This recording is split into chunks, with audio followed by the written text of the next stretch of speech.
Flashing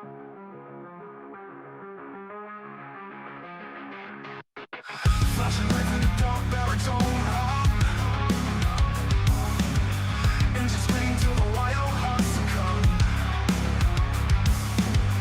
Virtual roads where the asphalt sweat fire, chasing glory through the chaos of desire. Your TV burning in my veins tonight. Wheels spin, pixels ignite the fight. Flag to flag, every moment extreme. No TV, we're living the dream.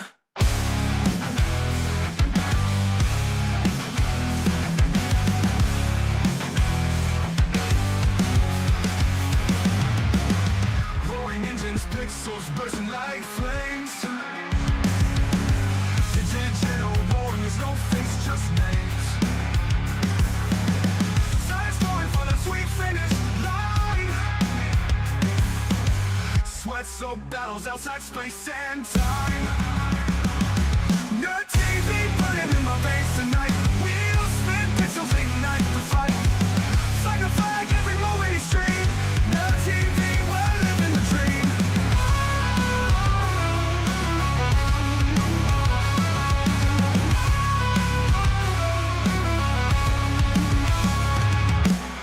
Roaring engines, pixels bursting like flames. Digital warriors, no face, just names.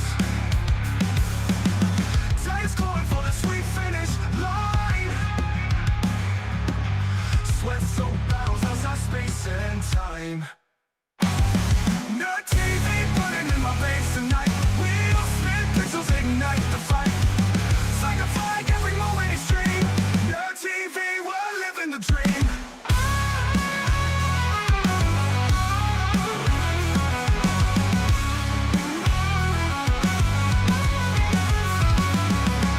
Strap me in, fuel me with untamed speed. Data in the storm, all the rush I need. Glitches on the edge, chaos in the stream.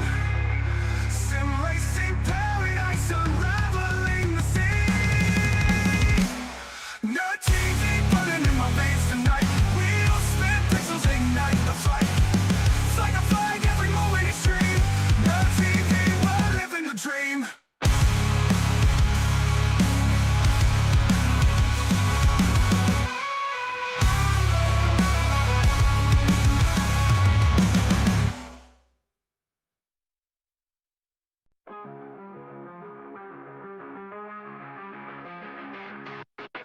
Flashing lights in the dark baritone hum.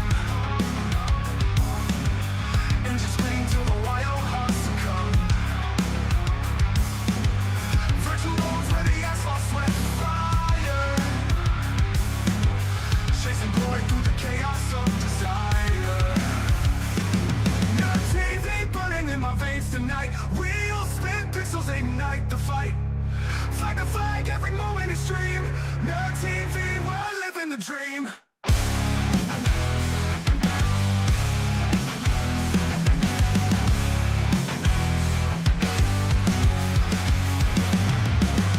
Roaring engines, pixels bursting like flames. Digital warriors, no face, just names. Science going for the sweet finish line. Sweat-soaked battles outside space and time. No TV burning in my veins tonight. Wheels spin, pixels ignite the fight. Flag to flag, every moment extreme. No TV, we're living the dream.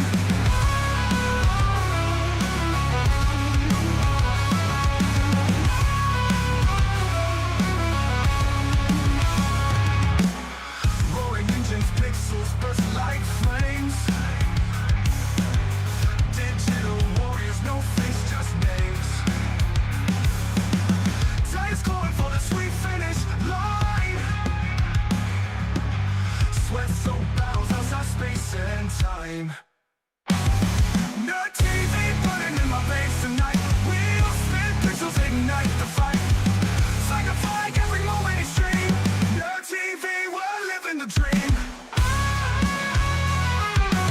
Touchdown, louder to the range. Fuel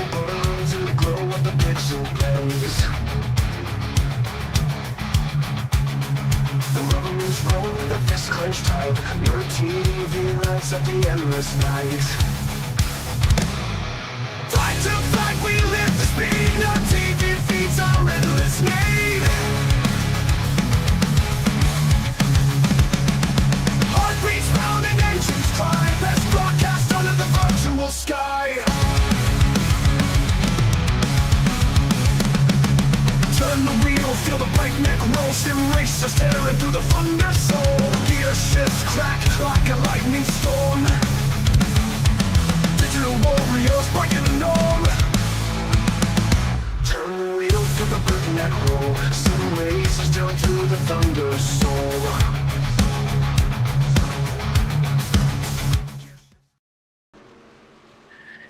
And welcome back to Nerd TV for another OTSS Select Series race, live from the Milwaukee Mile for race number 2 of the 2026 inaugural season for OTSS. And here's the countdown to green, presented by yours truly, Icon Apparel Company here. And we're going to go over the weather, we're going to go over some points, we're going to talk about some things, and here we go. Weather on the track. 70 degrees, 97 on the surface. And you see right there, winds quickly changing from 9 to 11 back to 9 mile an hour. Clear skies though here up in Milwaukee. And you see fixed setups, 3 sets of tires in the pits, and 3 green-white checkered attempts, which we will probably cover a little bit later on in this broadcast. But talking to you tonight is going to be myself, Jeremy Stanley, and then to my right-hand side, co-partner for 2026, back in the booth for race number 2 as well, Mr. Jason Rockefeller. What's going on, man? I'm good, man. I'm ready to see these guys tackle on the Milwaukee Mile here tonight. Last week at Charlotte Motor Speedway was a very, very thrilling race for us here, especially like a debut, for this series for 2026 here on Nerd TV. It was a really fun time. We had some shenanigans, like we were just talking about here in the pre-race before we went live. It should be a good one, so I'm really looking forward to it. Yeah, big shenanigans. We had a wrecks on the pace lap. That was a big wreck too, and just some randomness, knocking the rust off, getting their tires wet here. And race number 2, here we go. And we got Dustin behind the scenes. No camera tonight to showcase his bald head, but Dustin Logston's pressing all the buttons for us, doing all the camera work. Everything that you see graphically, either compliment him or blame him. That's what we're gonna have for you here tonight. We got he said to blame, so we're gonna blame him, not compliment. He sounds like me over there, not accepting compliments. Well, it's okay. We got points since we've had one race completed. We got a nice little fancy graphic here that's gonna show up on your screen any second, and it's going to display your points. There you go. So EJ Luna, Danny White, Donnie Honeycutt, those are your top 3, and well, that's why they're first and third on the podium standings here. You got Mr. Spriggs there in 4th. DJ Honeycutt rounds out the top 5, and you see the point spread goes from 41 down to 18, 23 points difference for the top 20, and then so that will not change live during the race. That'll just be pulled after each session is ended. And there you go. There's your points so far after race number 1 of the inaugural season for OTSS.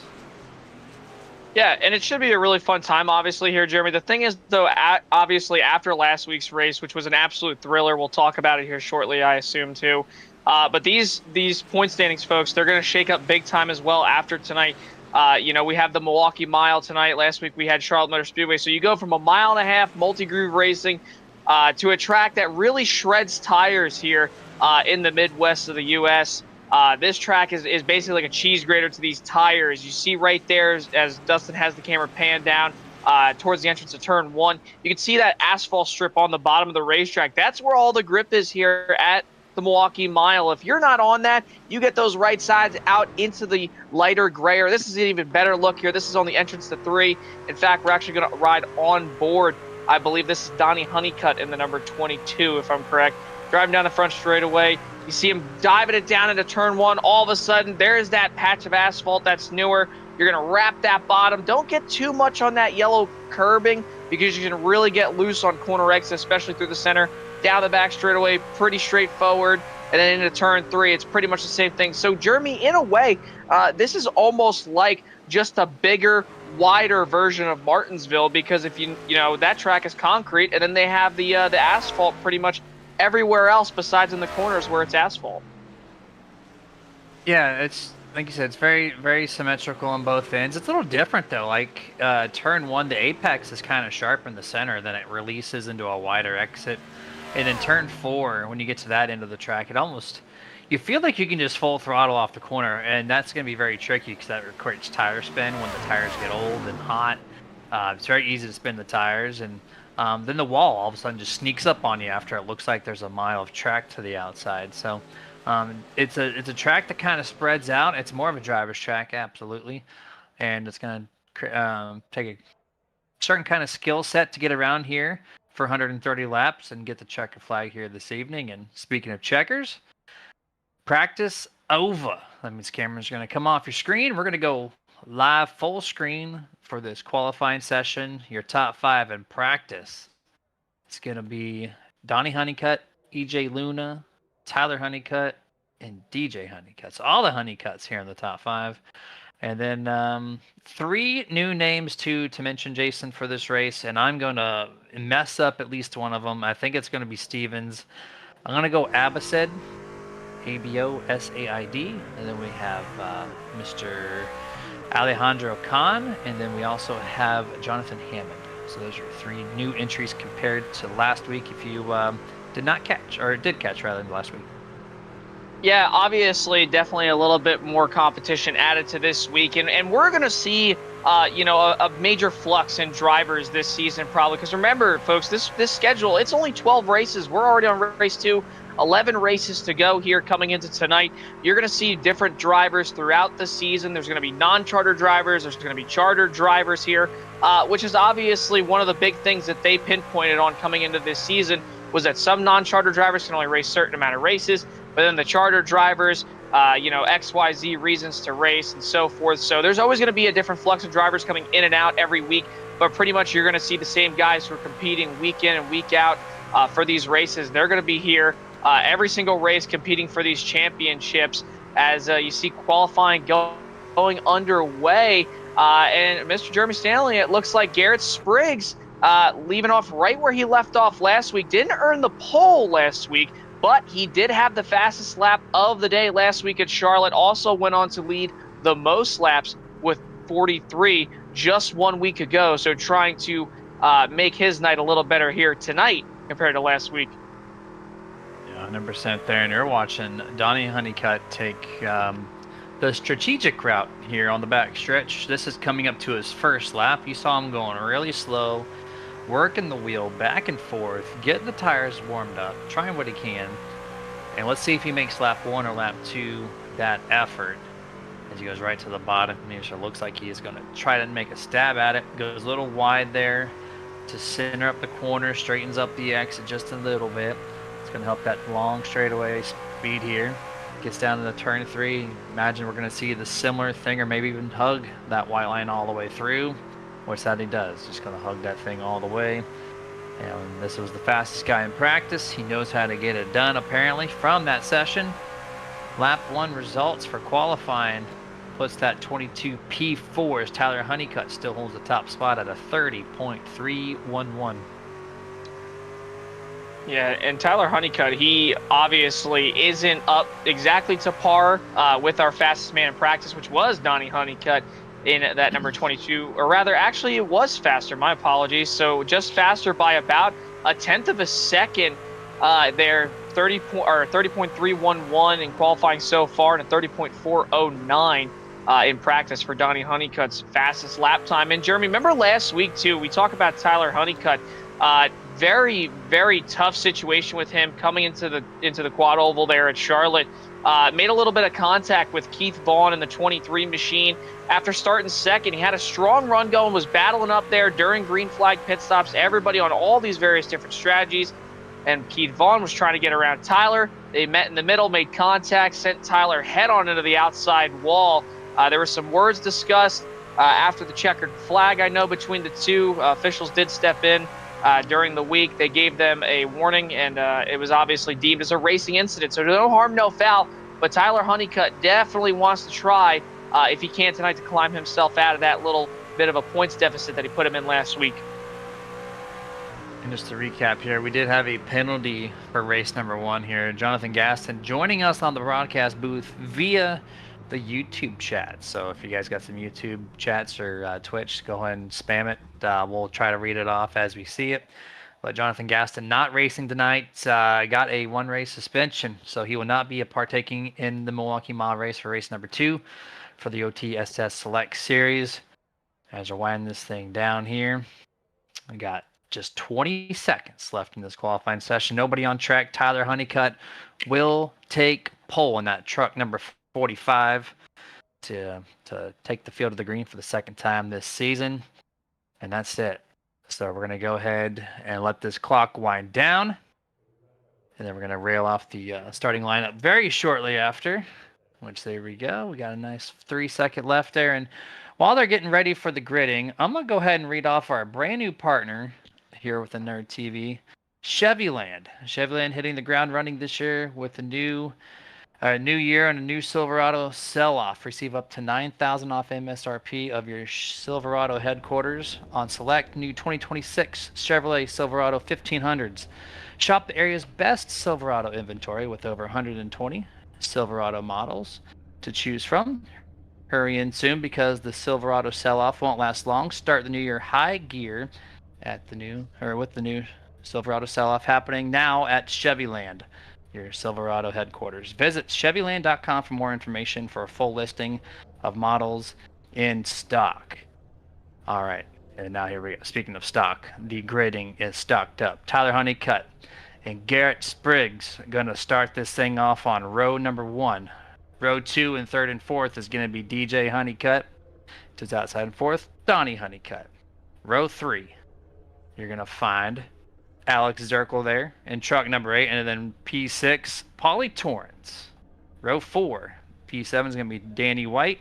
8th place to truck number 13, Stephen Hayes. Row 5, P9 is going to be Dustin Franklin. In 10th place, Abram Ghostin.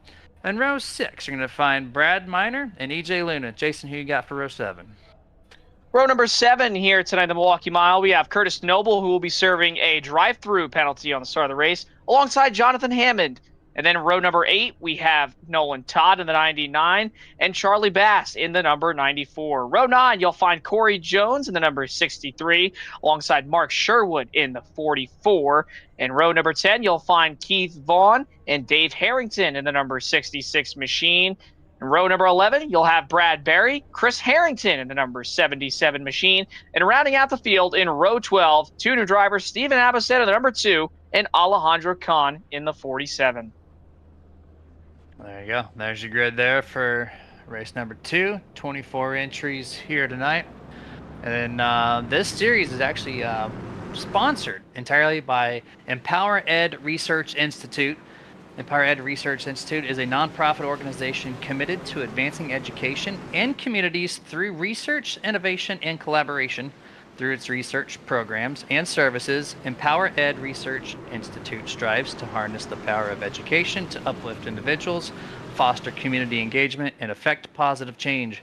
Empower Ed Research Institute invites educators, researchers, policymakers, community leaders, and individuals passionate about education to join in on our mission. Together, we can make a meaningful difference in the lives of learners and communities. Visit empoweredresearch.org for more information. That is our series sponsor for 2026, kicking off OTSS the right way here. And here we go. Pace truck going to be pulling down here with a sharp left-hand corner. Green flag at the ready. Green flag, race number 2 of the inaugural season, and Milwaukee Mile is underway. And Tyler Honeycutt. Oh, we already got one truck there in the wall, and I believe that was the number 77 of Chris Harrington, Jeremy. Looked like he got a tough start, went head on into the wall with that right front fender. Curious to see how much damage that number 77 here has as he's slowed down the back straightaway. Yeah, I was actually taking a look at that, and I mean, it was contact with the 77, but he ran to the back of the 66. The 66 of Dave Harrington smashes the Harringtons. Are going to put each other into the wall here on lap number 1. You see the 88 already coming down pit road. Curtis Noble for a lap 1. That's that drive-through penalty you mentioned just about 5 minutes prior. So he's now got that served. Everything is cleared on that end. And turning our cameras back to the front here, the 45. Tyler still leading the charge, and quickly through the top 7 or 8, they're all single filed.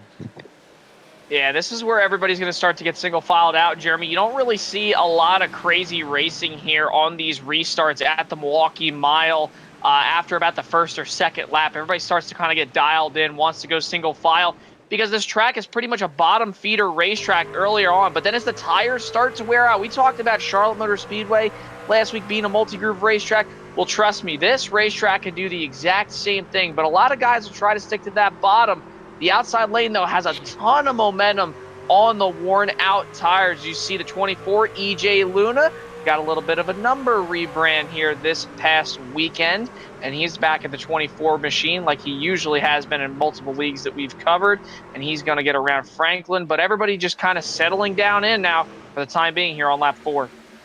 Everybody settled in single file except these two drivers on your screen. 46 Minor on the outside, 74 on the inside of Franklin, still holding it on there. And there's that second groove that you said will be a factor as the tires start to chew away on this rough surface, and the 46 is doing it early. Jason, I don't think this is going to be good for Bradley on the long run, because right now the way to be is on that darker asphalt.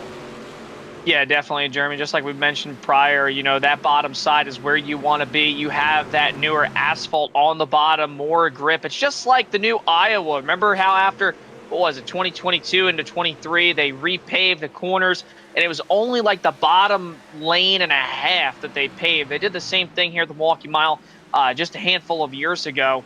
And that's what you're seeing right there. So more grip down there, but obviously you don't want to get down on the yellow part. You can really lose a lot of traction.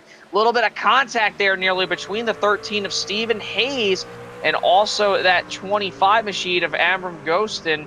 They're getting passed by EJ Luna on the bottom, though. Too wide, but EJ Luna is starting to fly up through the field, already up 3 spots. Yeah, you mentioned don't touch the yellow. In turn 1, though, in turn 2, if your truck is really tight, sometimes what I will do personally is I will run that apex that sharpens up, and I will cut it. I will cut into the yellow, and it could actually loosen the truck up enough to make you stabilize. But let me tell you, at this track, more times than not on a fixed setup, these things will get loosey-goosey, especially on throttle, on corner exit. And so I've already seen a couple trucks already on edge. And we're already seeing the field really space out. The handling is already starting to kind of go 8 laps in. You can call this the mid-run. The freshies are all gone. And so look at that. Even through the top 10, we have a 4.5 second separation. And it continues back to last place. That's, you know, not Curtis Noble. They're 12 seconds separated already through this field. Yeah, and you see the front few guys have kind of started to separate themselves from the field. And really just in general, the competition. I mean, Tyler Honeycutt still leading this race. Again, we talked about it in the pre-race show, Jeremy. That 45 machine, Tyler Honeycutt, tough break last week with a little bit of contact between him and Keith Vaughn. Ended up resulting with his day being over during the middle of that race, getting turned head-on into the outside wall. Oh, we have our first iRacing I-Flag caution of the night. And I believe, Jeremy, it looked like it could very well be Curtis Noble or Dave Harrington.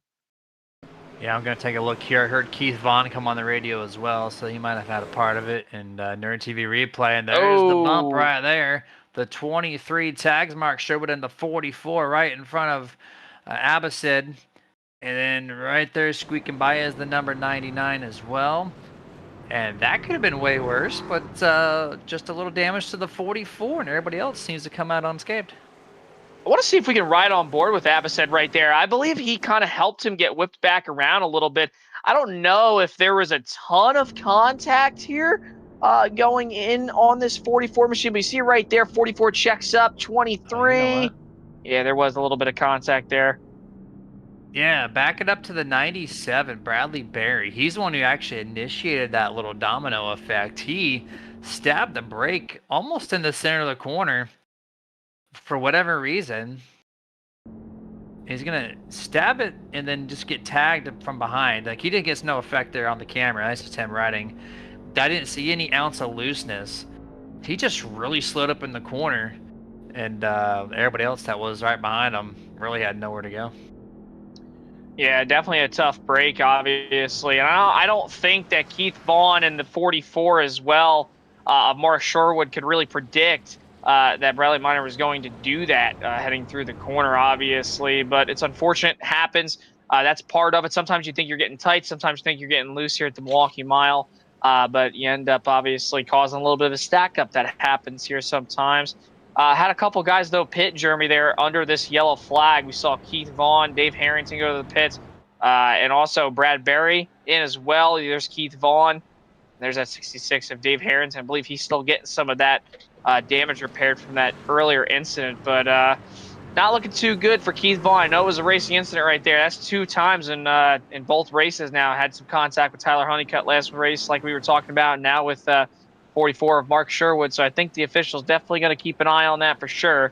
But no doubt about it, though, definitely a racing incident going through the middle of 1 and 2. 100% there. We're going back to why that means 1 lap to go. Going back to green flag on lap 13. Shout out one of our new partners as well for Nerditudes. It's going to be AI Chief. In the sport of sim racing, every advantage is crucial to achieving victory. AI Chief brings a new level of driver to crew chief interaction in any sim racer. Built in with new age AI, this program gives any driver the information needed to make the most calculated decisions. AI Chief is completely voice automated, allowing the driver to tell the chief exactly what they want, and the chief will just make it happen without any fumbling through on-screen UIs or keyboard commands. And you can visit everything that they have to offer you by going to AIChiefRacing.com today. Here we go, Jason. Pace truck going to come down to 45. Tyler Honeycutt leading the charge just like he did 12 laps ago. Green flag back in the air. This thing is back underway, and what a launch by the 45, and not so much for Garrett Spridge. He's going to lose second place real quick, as they're still pretty stacked up through the exit of turn 2 here. Yeah, definitely spun the tires, I think, on that outside lane, Jeremy. That's a common thing here to happen at the Milwaukee Mile. You'll see a lot of guys spin the tires. Remember, they've got 12 laps on their tires already, which might not seem like a lot, but for a track that's old, abrasive, it's kind of flat, only 9.5 degrees of banking going through these corners, so relatively flat. That right front and that right rear can really get eaten up in a hurry here if you don't take care of your tires. Yeah, and you get 3 sets of tires in total on this thing. So some drivers, or a lot of drivers did not choose to pit, and that was by strategy. Of course, if you had unlimited set of tires, you would come down absolutely for being Milwaukee, but they chose not to do it. And so that older tire does not have the grip like it did 12 laps ago, now 13. And that's why tire spin is much easier to do. I'm going to say, here we go. Pass for the race lead. Going to drive it in deep goes Garrett. Underneath Tyler Honeycutt. This could be our first lead change of the night if he can make it stick. Tyler doing a decent job through the center. Gets to exit a little wide. Not to what he wanted, but he's able to keep it to the door panel of the 81. And then this is where Garrett should take it. Yep, 100% first lead change. Garrett, P1. I was just going to say, Jeremy, right there, you saw Tyler Honeycutt try to cut it down, no pun intended, into turn 3 with a little bit of a crossover. Just couldn't get to the bumper, started to lose grip, get tight, had to settle back in a second. And he wanted to do the same thing just 1 lap prior going into turn 1, but the 81, I believe, backed up his center of the corner just a little bit so that the 45 of Tyler Honeycutt could not pass him. But look at this right here. You just saw coming out of the frame. EJ Luna, man, on a mission. Last week's winner at Charlotte Motor Speedway in a thrilling finish with Mr. Danny White. And in fact, that's who he's going around right now. The man he passed on the last lap at Charlotte Motor Speedway, battling EJ Luna up 6 spots from where he started. Danny White maintaining right where he started there in the 7th position as EJ Luna looks to try to climb up to the top 5. Danny was extra wide there in turn 3 and 4, gave EJ Luna all the space to that corner set. and lost a lot of ground there because of it. Now he's going to try to close back in as he's got no pressure from behind, but they are dominoing nose to tail, third through about 6th or 7th there. No wiggle room to be had as we're riding off the back bumper of one of our current race leaders. And there we go. Boozy Tipsy Cam, full flight here in turn 2, as Dustin's going to try to improve his flying skill set with the virtual drone. Yeah, don't fly and have boozy tipsy or boozy jerky. That's for sure. I don't think Dustin's had any boozy jerky himself here tonight, because he's definitely being really, really smooth here with his camera movement. This is a great angle, obviously, showing just how spread out this race can get after these restarts, about after 4 or 5 laps. Look at how much the field has separated themselves pretty much. You have about a few short little mini packs. You have the 2 leaders that have broken away with Garrett Spriggs and Tyler Honeycutt. But other than that, everybody pretty much single file. We got a little bit of a battle right here in front of EJ Luna. That's Donnie Honeycutt getting passed currently by Paulie Torrance there in the number 6 machine, and he'll take it away from Donnie here as they exit turn 4. 46, Bradley Minor in a world of hurt right now, is limping to pit road as we're still flying the Tipsy Cam for just a touch bit longer here. And if we go to the 46, we have a little bit of an incident. There he is. He just limped his way on pit road. Broken truck. That thing is bouncing.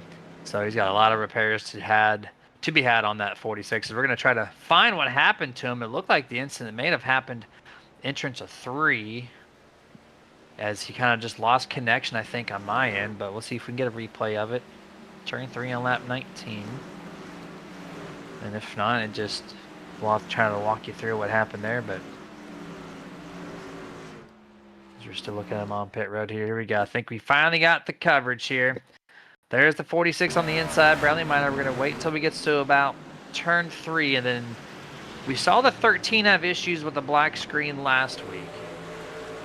Now the 46 might have had the same issue, some type of disconnect. We'll see it here. He just kind of veers off straight into the corner. No, this was not the right lap. It's okay. Thank SDK. Lap 19, turn 3. SDK last year had a great feature where you could just click on the incident and boom, there we are. But now, a little overtime work for the producer Dustin Loxton to try to find it manually. Hopefully that update comes back. Oh. There's the connection. Oh, okay. Oh. All right. Oh, there's some damage. He hit the 13's left rear. Wow. Broke the right front. And that's why he couldn't turn to the corner. So this was actually a mechanical issue, not a computer issue here. I don't know if the 8 machine, it looked like he just got loose. And then while he got loose, the 13 of Stephen Hayes is just coming with a head of steam. And then unfortunately, I don't even know if I don't think the 13 hooked him. I think the 8 just purely got loose there. That's the number 8 machine of Alex Zirkle, who's currently in 11, slapped the wall. 46 checks up, runs right into the back of the number 13 of Stephen Hayes. And then, and the 99 as well gets involved. That's Nolan Todd. Second week in a row with some early troubles due to somebody else's misfortune there. But man, oh man, Bradley Minor. That very well, Jeremy, very well could be race-ending damage there for the 46 machine. If not, he's going to be a number of laps down here in just a short period of time. Yeah, that's, I mean, once you got a broken tie rod kind of situation, you're in the pit road with a meatball for at least 5 or 6 minutes. And there's your repair patch-up report. There's Keith Vaughn at 47, Dave Harrington at 38, and then soon you will see Bradley Minor. Whenever he gets released from pit road, that's when his name will pop up on the patch-up report. So far, 2 drivers with damage, all are both underneath 1 minute. That's one of our new fancy displays we have here with Nerd TV. But as these guys are starting to reel in the medium to long run portion on these tires here on lap 26. We're going to go picture-picture for the first time here this evening. We'll be back after just a few messages.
Hey, can you do me a favor?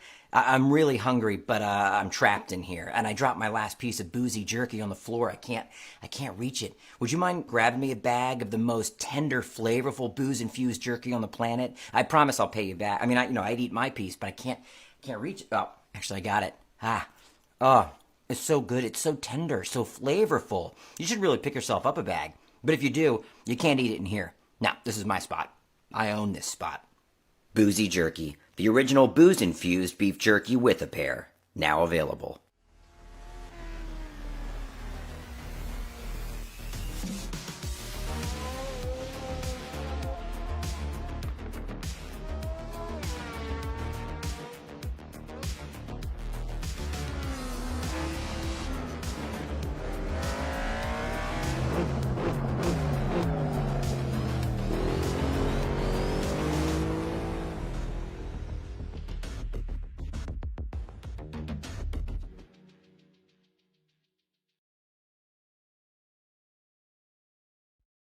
Racing isn't easy, but experiencing it is.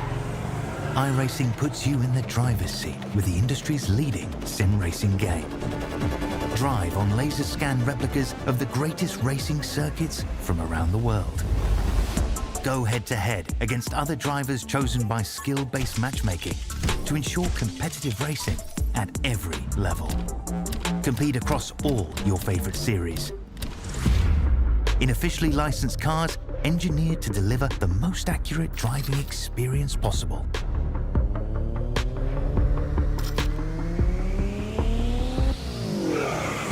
Join a race or host your own with players from across the globe. Race against the computer or in a league with friends. Feel the thrill behind the wheel.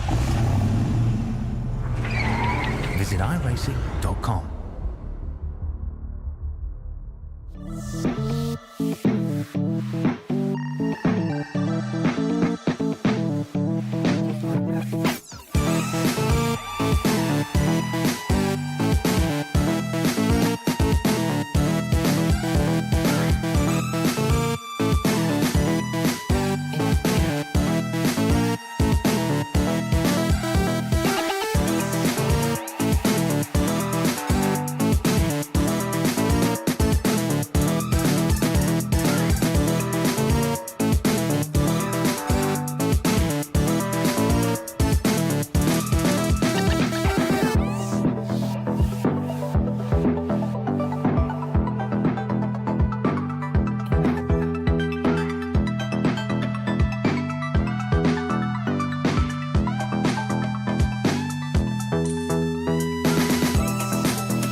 Back full screen here, currently on lap 35 of scheduled 130, so we're just under 100 laps remaining in the second race here for the OTSS Select Series. And you got Ghost Motorsports on your screen. Tyler Honeycutt P1 now as he's flirting with the 81 of Garrett Spriggs. Then you got DJ Honeycutt in third, Donnie Honeycutt in fifth, and Bradley Miner with that damage from the back of the 13 just about 10 laps ago, sitting in 23rd out of the 24 entries, with Keith Vaughn being out. So there's your Ghost Motorsports. Now, Garrett, on the other hand, here in P2, was checking on his team. See where they're sitting there at the Sim Racing Fiends. P2 is Garrett. 11th is Alex Zirkle, which actually was a part of that incident, which took the 46 out. And then Curtis Noble is sitting there in P14. So there's your top runners and their teams. Sim Racing Fiends versus the Honeycutts. Yeah, obviously the Honeycutts have really been putting on a show here these past 2 weeks. I know, Tyler, we mentioned a couple times, definitely in a better spot this time around compared to last week. And DJ is slowly but surely getting right up to the back over that 81. We've seen Garrett Spriggs in the lap times here in SDK kind of start to fall off a little bit. He's off by about 2, 3, sometimes even 4/10 of a second as we ride on board with DJ Honeycutt here. Everybody has slowed the pace down drastically. And just to show you how much the tires wear out, obviously, if we could see the best lap time compared to the last lap time for some of these guys, Tyler Honeycutt's last lap time was a 31.639, or rather this time by at the line. You'll see right there, actually, we'll just take a look at DJ Honeycutt's last lap, 31.955, nearly into third. Now it's a 31.770. Leader ran at 31.758, but best lap of the race so far, Garrett Spriggs, 30.501. Last time around, he ran a 31.809. So, Jeremy, about over a second of fall off here so far here tonight. That's within the first 40 laps of this thing. A lot of these guys do not have the fresh tires from their pit stop on lap 12 that they could have taken. So these tires are about 35 laps seasoned on a green flag conditions here, as the spacing is quite substantial. We're going to pull up the track map here one more time just to give you an update on what it looks like 40 laps into this thing with that lap 12 break. Half the track, Jason, being completely utilized, as this is a great view from the iRacing iFlag track map. Especially at a place like this. You don't see it spread out like this early at Charlotte like we saw last week, but when it comes to Milwaukee, that driver's track, this is very typical, and this map shows you exactly what this place can do to you. Yeah, exactly. And the thing is, too, just like last week at Charlotte, we're going to see drivers here in just a handful of laps, because from my calculations, look like the pit window is going to be between 40 and 50 laps. So if I had to guess, because we had that early caution, I'd say you're going to start to see guys pit around lap 50 to lap 45 to probably 55. That's when you're going to start to see drivers come down pit road, maybe even 60, I'd say. So that's when you're really going to start to see this track, the track map in general, start to really see drivers spread out all over the place, guys, in 1, 2, 3, 4, front stretch, back stretch, no matter what. But because of the no stages and stuff and the pit strategies we saw last week, Jeremy, we had an amazing finish.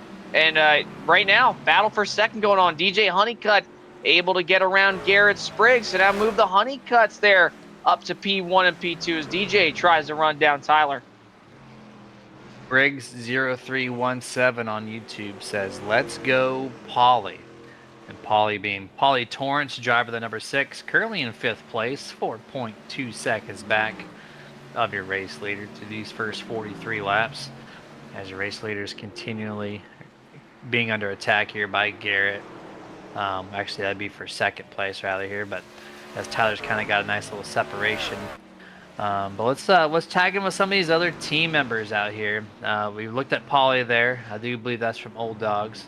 Let's see what their team looks like as we're cycling through this field. Pauly Torrance P5, Danny White in 7th in that 64.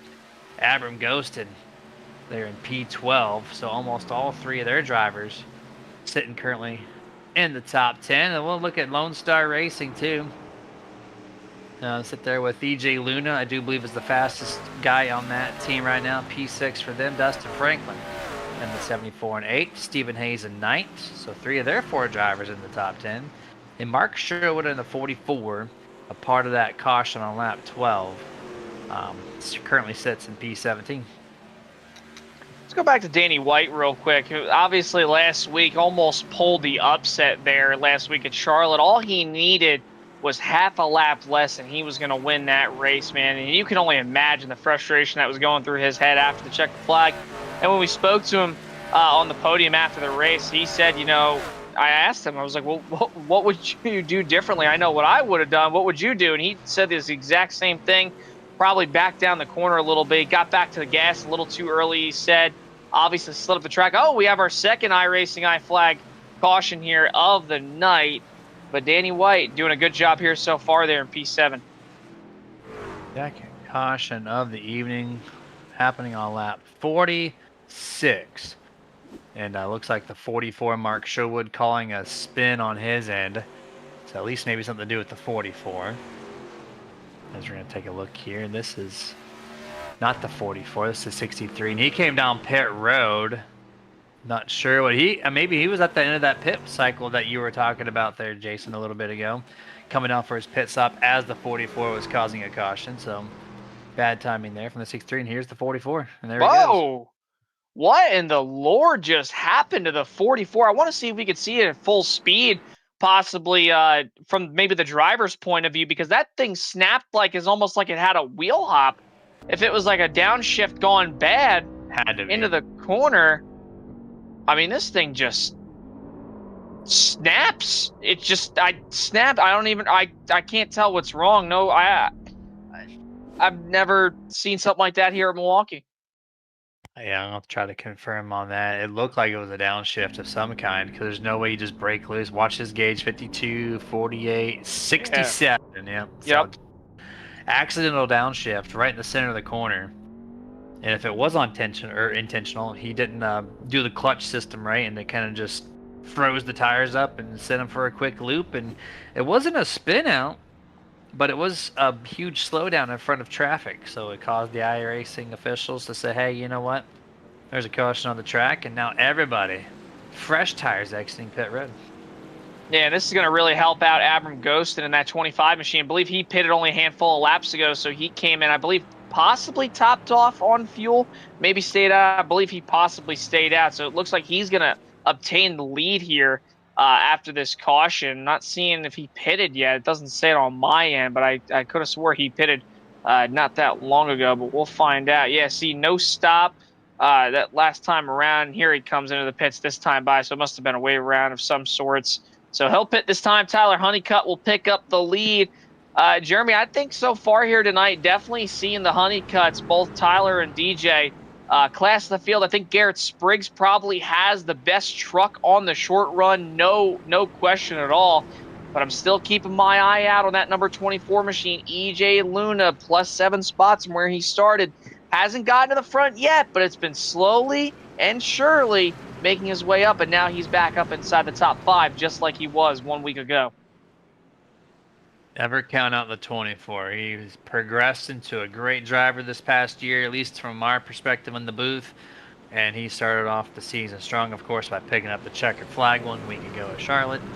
Now he's in the top 5. He's got a tall task to get around these Ghost Motorsports drivers, but he's got the skill set. Can he make it happen? We're a third of the way through the race. Tyler Honeycutt, again, going to be starting this thing P1 with his teammate DJ to the outside.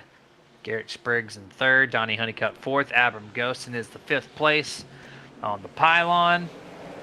And there we go, green flag back underway on lap number 50 here. So exactly, or just after rather, a third of the way through this race.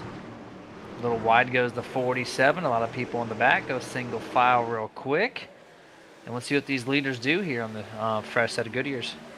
Way better restart there that time around for DJ Honeycutt here, working to the outside of Tyler through 3 and 4.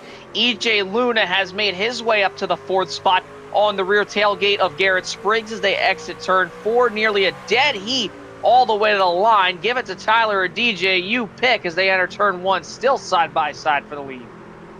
DJ does not want to give this chance up at 1 lap lead. He's going to have a great launch off corner exit, has the nose advantage, has the body, almost gets clear to the 45. He's going to have to fight for it one more time in turn 3 and 4. A little more trickier in this corner set to make it happen. 45, great launch off of 4. Tyler's going to secure that race lead for at least one more lap here. Almost gets his teammate cleared. EJ Luna goes to the inside of the 81, the top 4, 2 by 2. Side by side for the first 2 rows. DJ still putting the hammer down on Tyler there, battling for the race lead. I think right here, Jeremy, if DJ wants to try and get this lead away, I think he's going to have to pinch that 45 just a little bit. He crowds him a little bit on corner exit, but really swings wide off the corner. That's really hurt him now the last 2 laps. Tyler and DJ, though, still side by side for the lead, but entering turn 1, Tyler now finally takes that battle away as they exit 2. EJ momentarily gives it up. EJ Luna clears Garrett there, so everybody's single file down the back straightaway for the first time since the restart 3 laps prior. And let's see if DJ goes back on the attack, or does he cool off the tires and waits for the long run. We know Tyler's the fastest in that department early on. Can he maintain that? 15 looks to go diving.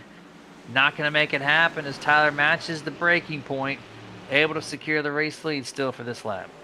And I think that's really going to hurt that 15's tires there entering the corner, especially that right front with how aggressive DJ was trying to enter the corner. He's still there, though. I just think, though, that the 15, he's going to have those tires a lot more worn out than the 45 just because he was running that outside for an excessive amount of laps. If there's anybody who probably has the best seat in the house right now, it's probably EJ Luna. Was able to run that bottom the whole time, make quick work of Garrett Spriggs. And Jeremy, really surprised, though, that Garrett Spriggs didn't get the restart that he probably wanted to, because this is the furthest back he's been all night long. And it's showing right now that he's starting to fade just slightly here on these short runs. Yeah, it's going to take a truck with some good tires, and it's also going to take a little bit of a mental capacity of yours to get around this track 130 laps to do it fastly. And so maybe Garrett's a little bit on the more conservative approach, or maybe a little bit of worn out. Battling up front for the race lead early on, but he's still hanging in strong all over the back bumper as EJ a little loose there as we're looking at 74. Dustin Franklin looking to the inside of the 22 back straightaway. This is for 5th and 6th place. Can he get around Mr. Honeycutt? And it looks like he's have a great chance as Donnie goes extra wide in turn 3. Easily going to give it up on center there. Clears 74, move himself into P5. Very surprised here tonight that Donnie Honeycutt has just been kind of dropping, not necessarily like a rock, but gradually over time throughout this race. He hasn't been inside the top 3 since pretty much the beginning of this race, or rather even in the top 4, because he started 4th, lost 2 spots from the start. He has not been in the top 5 except, pretty much when that restarts. So it's been really hard to see Donnie go from the fastest man in practice, qualify forward, and just really not making any headway up towards the front. Because you best bet your bottom dollar that Donnie would like to be up there with the other Honeycutts battling for the lead there in 1-2. Yeah, just missing the mark compared to his family members up there at the top portion of the pylon, but he's still overall running pretty competitively, I would say there. Heading nicely in the top 10. Looking at the top 4, breakaway here between these 4. They're all nose to tail as 5th place is 2 seconds back of them here as they cross the line to complete lap number 58. Onwards to 59. And we're going to shout out our partner, Brez Coffee Co. Stay alert and responsive is key in any situation, and Brez Coffee Co. delivers with amazing flavors to cater to all your coffeeholics out there. Brez Coffee Co. brings up all the flavors you crave with an amazing price. Home of the official Nerditudes flavor sugary sweet joysticks. Stop by BrezCoffeeCo.com to grab the official Nerditudes brand flavor or any of the amazing flavors they offer today. And if you want to find that flavor, you can search the sugary sweet joystick, or you can just simply search the word nerd. And that'll bring up 2 flavors, one of which is ours. And when you purchase that flavor, any flavor, use the promotion code SUPERNERD. It's going to save you, I do believe, 10% off your entire purchase. And that's BrezCoffeeCo.com. Change for the lead right here, Jeremy, up at the front. DJ Honeycutt has finally gotten around Tyler Honeycutt there. And he must have had himself some Brez coffee right there, because he all of a sudden just lit it up coming out of turn 4, put the pedal to the metal, did a little bit of a crossover, went from top, and then cut it down all the way to the bottom on the exit of turn 4, dove it down into 1, and he was easily able to clear that 45 of Tyler Honeycutt. And they were able to make quick work of each other, so it didn't enable EJ Luna to make a pass on them. But don't fear now, because EJ Luna right on the tailgate there of Tyler Honeycutt as they enter turn 1. Yeah, that was a good move there, and Tyler's usually at this part of the race been the fastest guy, but DJ this time showing some muscle in the middle stages of this run here. Lap 62 underway, 63 coming up after they complete this corner in turn 4.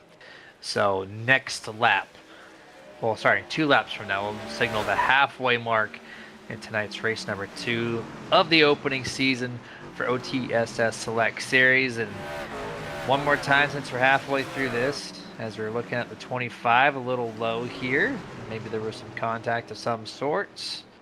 Looks like they got it figured out though, but I would like to showcase one more time the point standings coming into tonight's event, just to kind of compare the pylon there on the right versus the points on the left, so you get a direct comparison of what could happen. EJ Luna, P1, 5 points ahead of second place, currently in third place in tonight's race. Then you have Mr. Danny White, who's currently not in the top 5. He's currently in 8th place, so he might lose a spot or 2 on that. Then you got DJ Honeycutt there in P3, 7 points out. It's on the Honeycutt, rather. And you got Garrett Spriggs in 4th and DJ Honeycutt. That was your top 5 coming in, and you can compare those numbers again to the pylon to the right, so you get a nice little comparison of what was and what could be after this race is over. Notice one name you don't see on that list right there, Jeremy, and that's Tyler Honeycutt. And with the amount of laps that he's led tonight, and if he were to come home with a great finish tonight, you can almost surely guess that he's going to be up there in the top 10, probably in points. He's had himself a really strong run here tonight as he tries to dive down to the bottom of DJ entering turn 3.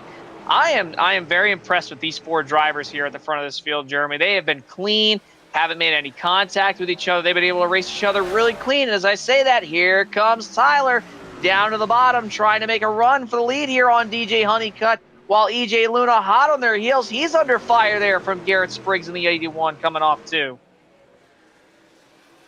Here we go, more battles for the race league, keeping the camera focused here at the top 4. This is where majority of the action is on the track here this evening. You like to see it when it's come from the race lead, but either way, here we go, quick and easy work. 45 back to the point. Tyler, as we get to the long run portion, takes the race lead, but look at EJ still lurking, the Lone Star Racing driver here, the one of the only few with the red spoiler, going a different route from the orange spoilers that they used to carry and still do with all the other drivers. But Gary got really close to the back bumper there, the 24 this time, and that 5th place truck actually is kind of creeping in here into the picture. They were 2 seconds back about 10 laps ago. Now they're 1.5, so the long run is starting to help these guys through 5th through 9th.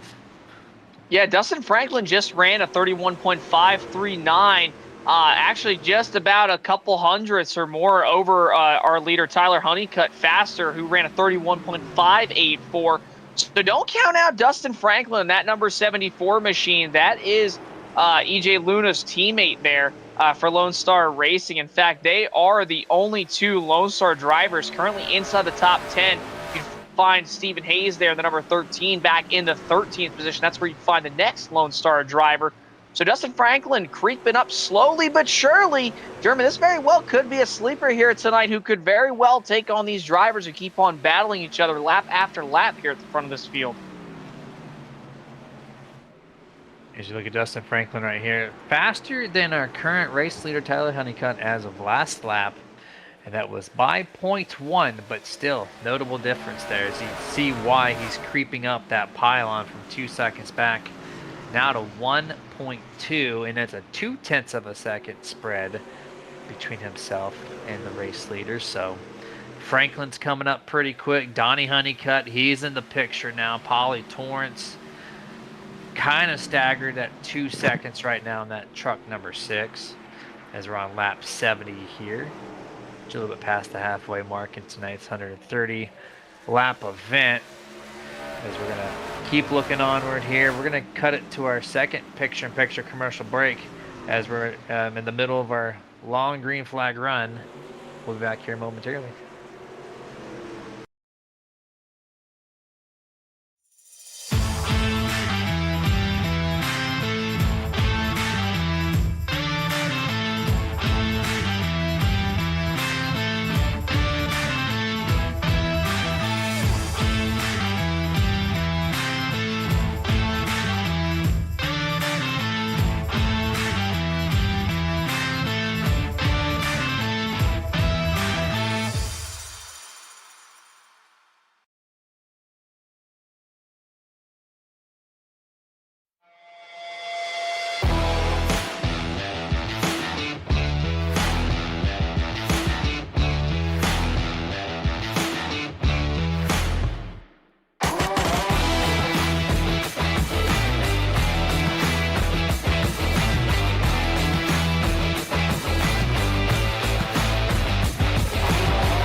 Hey, can you do me a favor? I'm really hungry, but I'm trapped in here, and I dropped my last piece of boozy jerky on the floor. I can't reach it. Would you mind grabbing me a bag of the most tender, flavorful booze-infused jerky on the planet? I promise I'll pay you back. I mean, I'd eat my piece, but I can't reach it. Oh, actually, I got it. Oh, it's so good. It's so tender, so flavorful. You should really pick yourself up a bag. But if you do, you can't eat it in here. Now, this is my spot. I own this spot. Boozy Jerky, the original booze-infused beef jerky with a pair. Now available.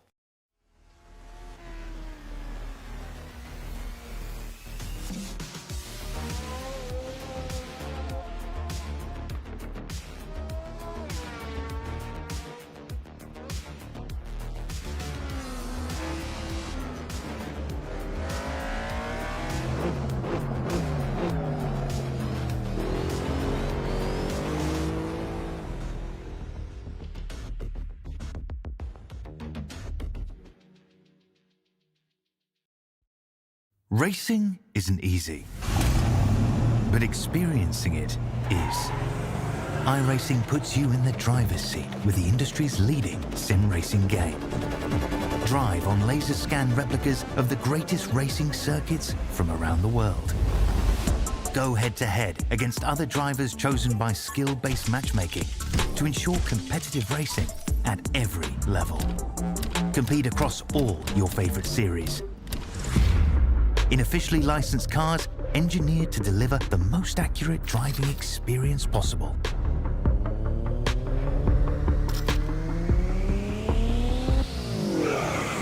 Join a race or host your own with players from across the globe.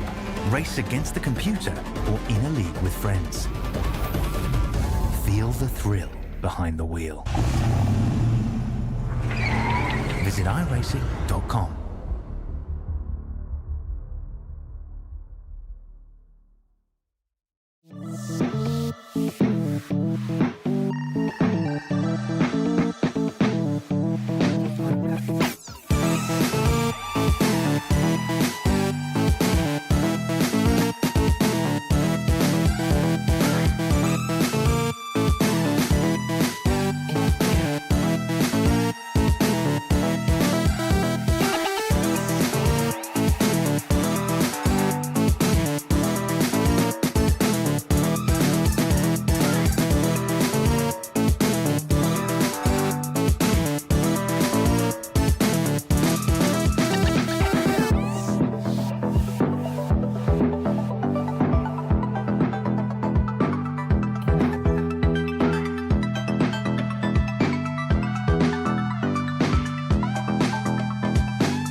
And back, resuming a lap 80 here of scheduled 130. So as these guys cross the line, we will be at 50 laps remaining for race number 2 at the Milwaukee Mile. As we're looking at the same drivers that's been up front all night long here. Tyler Honeycutt, DJ Honeycutt, Garrett Spriggs, EJ Luna, and Dustin Franklin, your top 5. And we were talking about it before we went to break, that 5th through 9th were making their march back to the top 4. And then they stalled out, Jason. They're still stuck at that 1.2, 1.3, and now a little bit of change of position here with the 22 looking inside the 74 as we're going to go ahead and finish up this top 10 recap presented by Nerd TV. 6th place is now Dustin Franklin.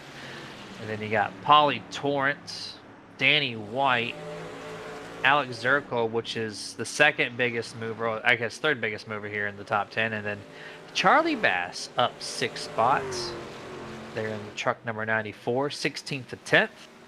But the biggest mover in the top 10 is EJ Luna from that 12th to 4th starting spot, which, you know, EJ's known for that. Not known for best qualifying, but you better bet he's going to be up there for the race contention. Yeah, and I saw right there just a couple laps ago, Donnie Honeycutt really dove down to the inside of Dustin Franklin there, entering turn 3 to take that position. I don't know if Donnie just had enough riding behind the 74 machine or if he had a good run down the back straightaway or what, but man, oh man, he went super low entering turn 3, able to get around that 74 machine. But this is the Donnie Honeycutt that we've all known here so far tonight. Remember, practice, fastest man around here.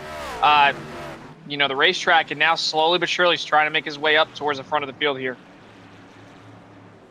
Yeah, putting on a good drive here late in the going. 1.7 back on lap 83 is the driver of the 22, Donnie Honeycutt. As Tyler has just continued to watch the 15 be on his bumper. You see the 66, he's on pit road. This has been for a little bit now. Chris Harrington and the 77, his teammate, went for the pit stop, which I think was scheduled for his plans, and now he should be able to make it the rest of the way. He pitted from basically where he was now, 19th. He's moved back to 20th now, 1 lap down.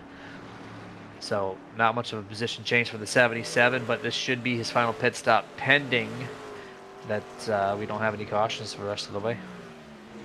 Yeah, most of these guys only need obviously one more stop here, and it should be probably around lap, I would say, probably around lap 100 if I had to guess. I mean, last time, you know, these guys, they pitted last time at lap 47, so they've already put 38 laps so far. You know, obviously, it's been really difficult for these guys with tire wear to get around one another, so tires are definitely going to be a big, big part here for the remainder of this race. I would expect to see guys on pit road here probably around lap 100, maybe 110 at most. But, man, you are really going to stretch the fuel, obviously. We saw some guys go over 60 laps last week, Jeremy, so it would not surprise me if we see some guys try to stretch it. It should be interesting for sure, because this puts everybody pretty much right on the number of having to make one more pit stop here. Yeah, I don't know you can tell me how you feel about it, but for me, if you're pitting on lap 38, stretching it all the way to 100 and then going for it for 30 laps doesn't sound like the best thing for me. I'm going to maybe go a few laps past the halfway mark on that run, and then I'm going to pit and not, you know, make a qualified effort here out of the back of this race. But I've always been the person that's not the best when it comes to those strategies, but in my head, like, I just can't wrap that running 70 laps to go for it for 30 more would be the call. I like Dustin Franklin's move, though, pitting here, Jeremy, just 1 lap prior, and that number 74, he is already out of the pit. I don't even think he's going to lose a lap here, it looks like. If he can get up to speed and get past you know, the pit exit line, which he easily will, he is going to stay on the lead lap here in that 74 machine. Jeremy, I really like this call from the 74 machine. He was the first to pit, and now everybody's going to be taking a look at that here on this number 74 machine. They're going to stretch it. But, man, oh, man, once everybody starts to pit, he'll have to save those tires a little bit, I would assume, once the pit cycle starts to go through. But keep an eye on that 74 of Dustin Franklin like we have been the remainder of this night. Yeah, the cameras are continuing to focus on this top 4, as that's where the majority of the action is. And we could cycle through a couple of other parts on the track here, like Polly Torrance and Danny White. They're almost nose to tail a little bit here. 0.3 of a second separated last time across the line on lap 89.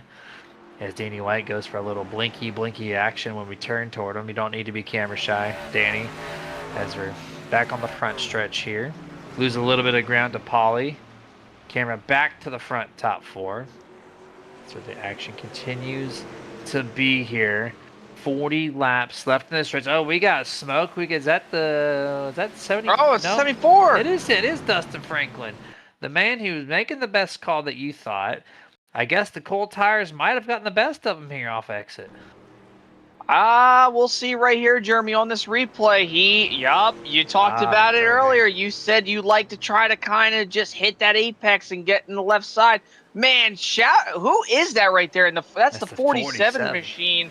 That's Alejandro Khan, heads up driving to not run into the back of that 74 machine. But, Jeremy, we talked about it before. Don't get too low on that left side, that curbing down there. And also, don't stay down there for too long. He just caught it in the right place, right time for the tires. Or rather, wrong place, wrong time. And, whoa, Alejandro there, heads up driving to be able to save it right there. Man, oh, man. And I believe we have another caution, possibly. Third one. Here we go. Caution is out here on lap 92, 93. And it might involve these two same drivers that we just talked about. We're 3 wide momentarily. Oh, yeah. Dustin Franklin getting loose.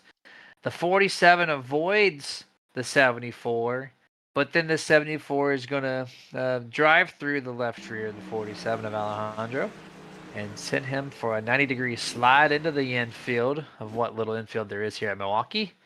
But that was kind of interesting to go on board the roof camera. Yeah, this definitely could have been prevented, in my opinion, here. I think Dustin Franklin knew that he had lost a lot of ground after having that slide just a few laps ago. Got aggressive, saw that the 47 of Alejandro Khan was holding him up and put him 3 wide there. Just a little bit of not having enough patience there on the 74's end. Couple YouTube chats. You got it says Wiki223 saying go EJ. And then Ricky Bobby 8942 saying hola from Cuba. Go Lone Star. And then he comes up again and says no bueno Dustin Franklin. And that is Ricky Bobby on YouTube is Bobby Mantle, who we called last year. And the truck number 89 has he says no bueno Dustin Franklin, and then the other Dustin Logston here calls Bobby, quote, slacker, end quote. So, not my words, it's all Dustin's. Sorry, Bobby Mantle, you're getting called slacker. But, that's what we're going to do here. We're going to call you out whenever you give a shout out on YouTube chat. And there it is, man. We're gonna regroup this field. We're gonna have just over 30 laps to go as we have our third caution here of the night. And we should, yep, there we go. Pace truck lights are off. 74 Franklin is just now getting the wave around. There we go. We got a lot of sorting out. We're still trying to catch the pace truck here. I don't know. We'll see. Little confusion here from the iRacing stewards or from the admins. Not too sure, but the 74 not supposed to be at the front, but here we are. We're looking like he might lead this field of green. Oh, there they go. They finally released him. Yeah, I'm really curious to see this restart right here, Jeremy. I think you can honestly throw these guys into a hat here in the top 5 and just pick one out, man. All 4 of these guys, even you could say Danny White here tonight, they've all been very, very strong. Even Donnie Honeycutt, give about 4 to 6 of these guys, put them in a hat, pick one out, and that's your race winner because it's been really tight. But I tell you what, keep an eye out on Donnie Honeycutt. We saw how strong he was in the later portion of that run. Watch right here. He was the fastest man in practice. We'll see what he did, or see what he does right here. Green flag, lap 96, back underway here. Just over 30 laps remaining, and no more pit stops to be had, at least for fuel. This will just be all straightforward. 4 wide in turn 2. Still 4 wide on exit, back to the pack. Now we're 3 wide. We're still 3 wide, 2 rows deep. I did not think we're going to see a 4 wide approach here. 3 wide again. Into turn 3, slides the 8 deep into the corner, goes back to the bottom, almost makes contact with the inside truck there in his right rear quarter panel. 2 wide, but Jason, we went 4 wide into turn 1 and 2. Yeah, and we also just had a lead change. Guess who's back at the front? Garrett Spriggs in the 81 takes advantage, and Tyler and DJ are losing not 1 but 2 spots. They enabled Garrett Spriggs and EJ Luna to both get around them. And guess what? Here comes Donnie Honeycutt in the number 22 machine as well. He's on the inside of Tyler here as they exit turn 4. Great restart here. Still got some. Oh, Danny White put himself in a weird predicament. Almost makes contact. They go back 2 wide there momentarily. He's going to slide his teammate there, the 13. Actually, not his teammate, but he's going to slide in front of the 13 rather. But oh, then the 94 goes for a block possibly over the 22, forces Donnie to go high. And then there goes Danny White to go to the inside. This race restart has been hectic. Oh, big crash! There they go. Big crash in the back. The 80. Oh! One truck over the wall. The 99, Todd Nolan, I do believe. Then we have the 88 from Racing Fiends blown up. And we Wow. got some issues on the track here. Fourth caution, and it's the biggest one yet. Wow. Yeah, Jeremy, the 99 just gets a little loose right there.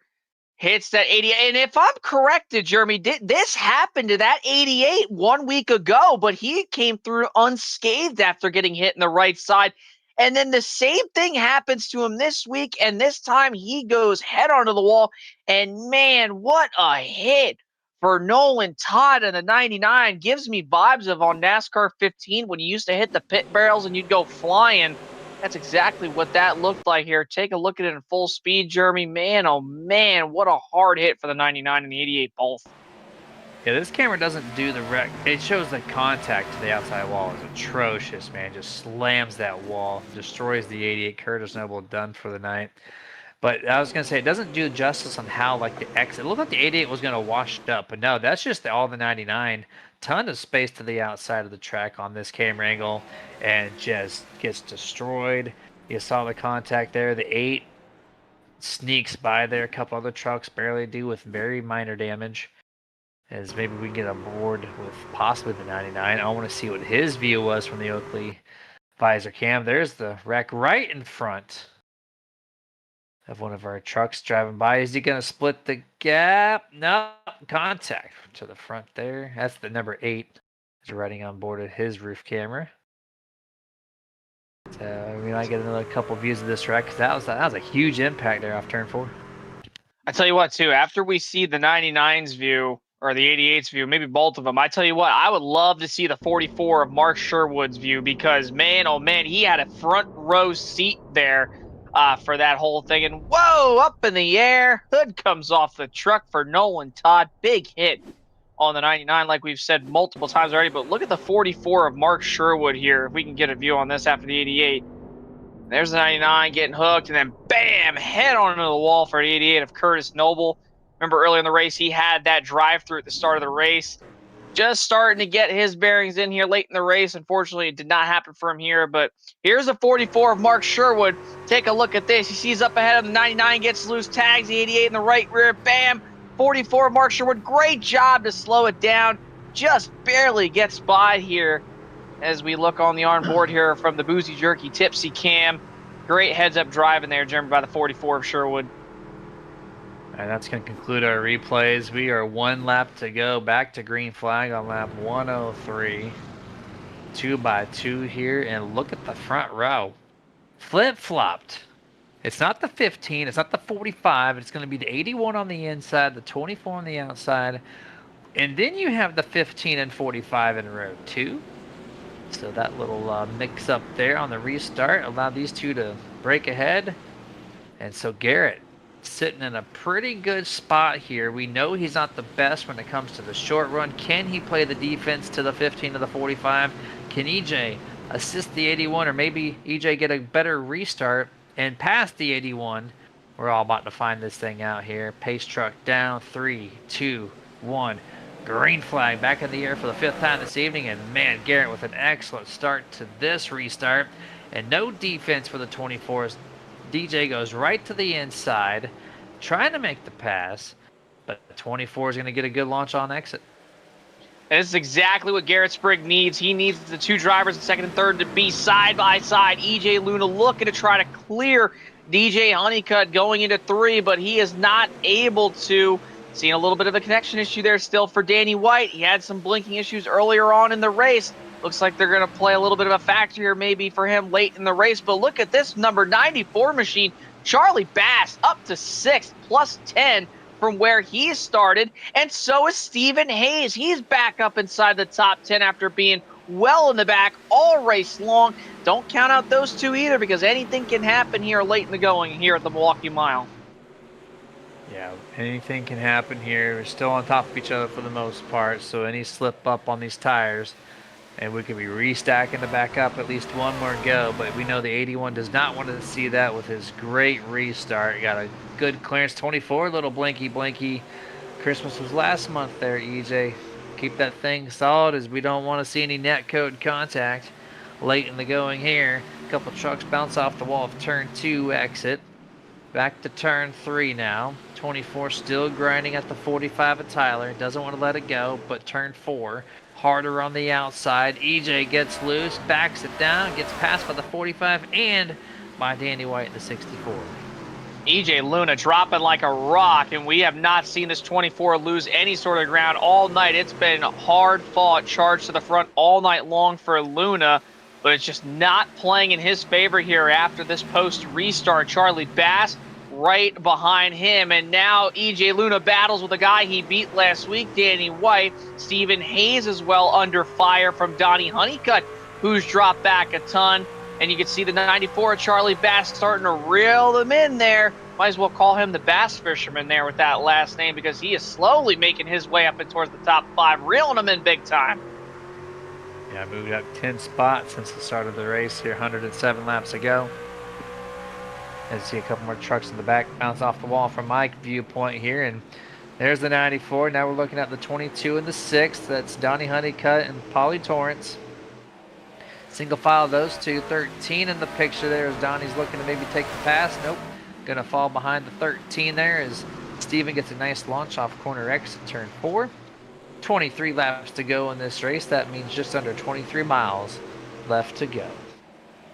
And Jeremy, I think right here for Garrett Spriggs, that was the best case scenario, was to see EJ Luna and DJ Honeycutt battle side by side. And now that things have kind of simmered down, DJ Honeycutt's got to lock in. He's got to really hit his marks here for these next 22 laps if he wants to try to have an opportunity with that 81 of Garrett Spriggs, who's running from middle down, cutting it below to the bottom.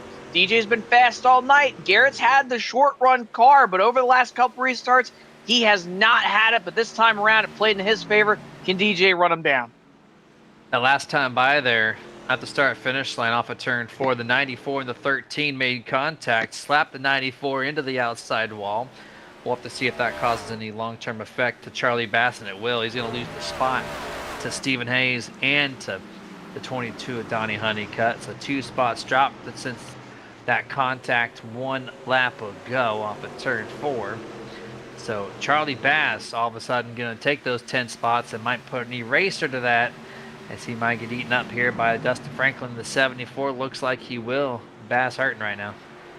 Dustin Franklin is flying since the restart. Restarted all the way in the back with that, I believe it was the wave around, obviously. And now he is back up inside the top 10. Currently climbs up to 8th, getting around Bass. Now charging hard for 7th on Donnie Honeycutt. Don't count him out if we get a late race yellow, because he is flying up through this field right now as well. And DJ Honeycutt, though, meantime, at the front of this field, not really making any ground here, Jeremy, on Garrett Spriggs. They were only about 1/100th of a second separated from each other last time around in time. This time by the line, Garrett Spriggs runs a 30.941 to DJ's 30.846, so a little bit faster that time around. Paulie Torrance goes around Charlie Bass there as he still continues to drop a little bit there. And on the YouTube side, Natalie Akers saying kick butt Paulie. That's Paulie Torrance in that truck number 6. And then Mr. Bobby Mantle calling Dustin out. Mr. Logston just jealous of the warm weather and cold cerveza. So, you know, we're about to get the cold spell here in my neck of the woods, southeast in Florida. This weekend we're going to be hitting the mid to low 30s as they just went through there a little bit of it.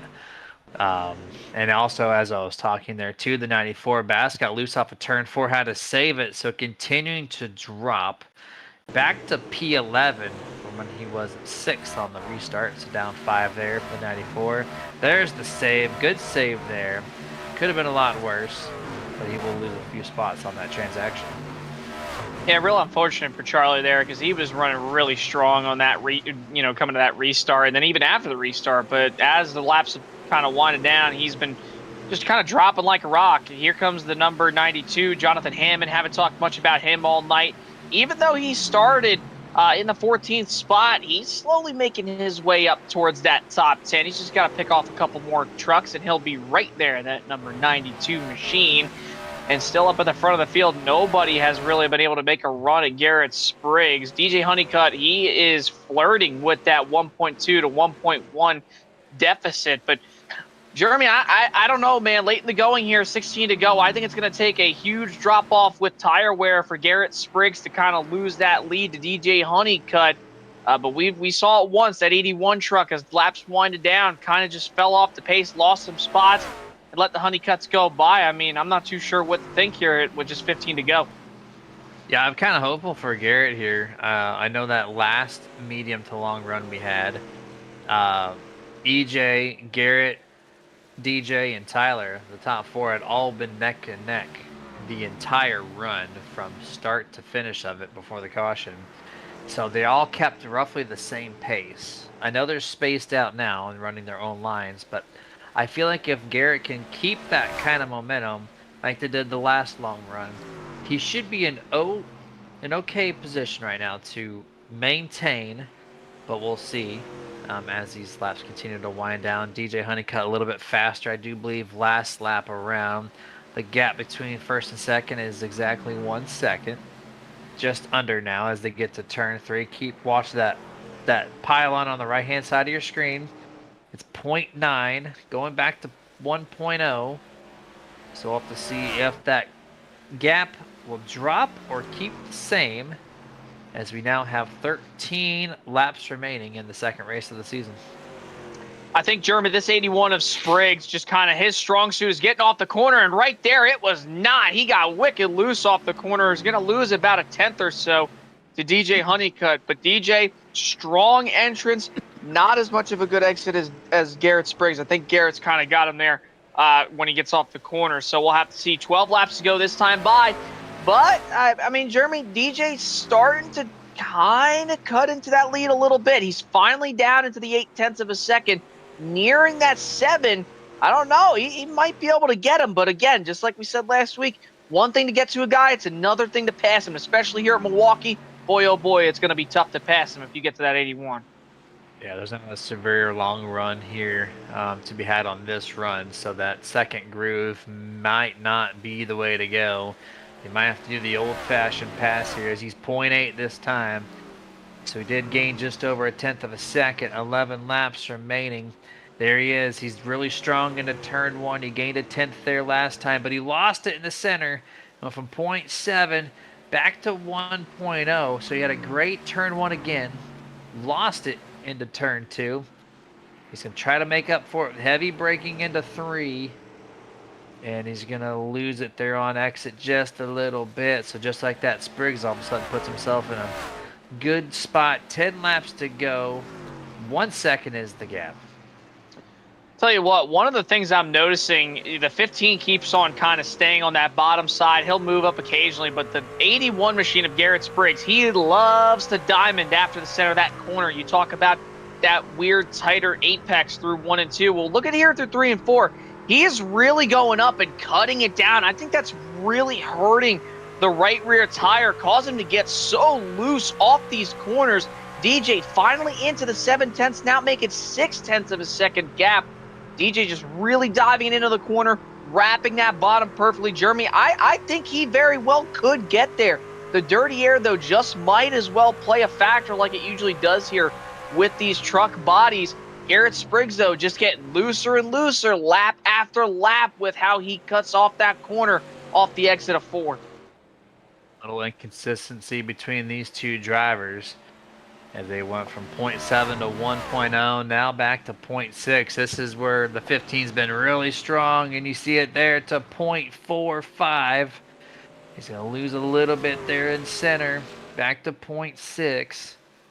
They stabilize, almost identical speeds down the back straightaway.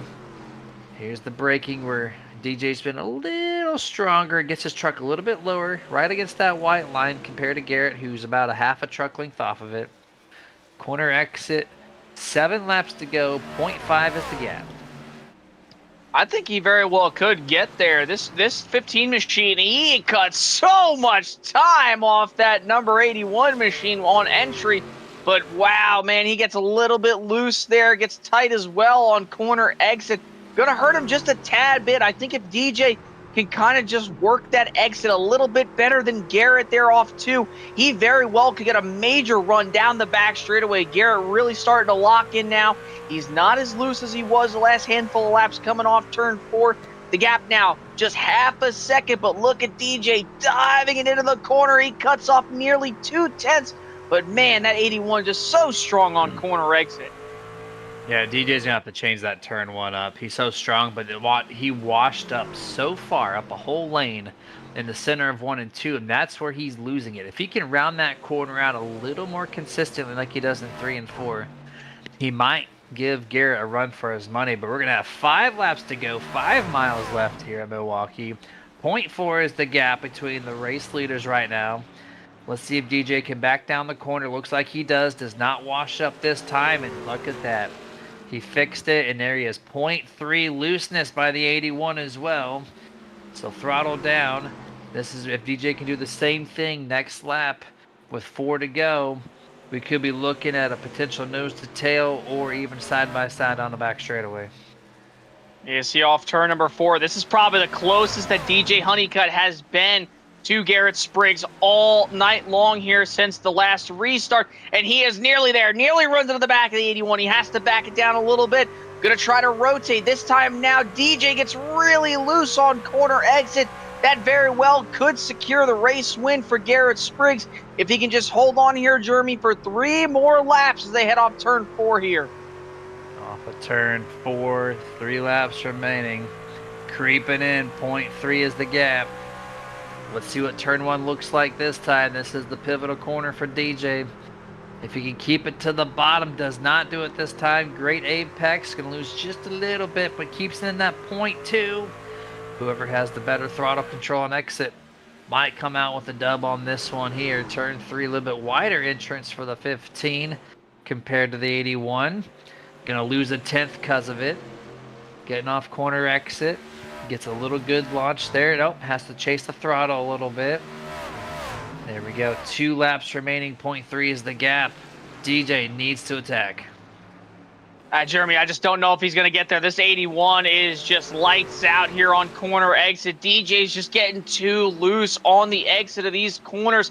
I mean, he's going to have to throw a Hail Mary, I think, at this 81 and everything but the kitchen sink if he wants to try to get this win here. Coming around turn 4 for the second and last time. White flag in the air this time. 1 to go. Last lap for the OTSS Select Series. It's presented by Empower Ed, and the 15 is there. He tries one last stab at it. Not going to make it happen. Throttle down. Decent launch off the corner exit for both of these guys, but this is it. The 81 gonna take it as long as he can hit the mark one more time. DJ throws it in deep.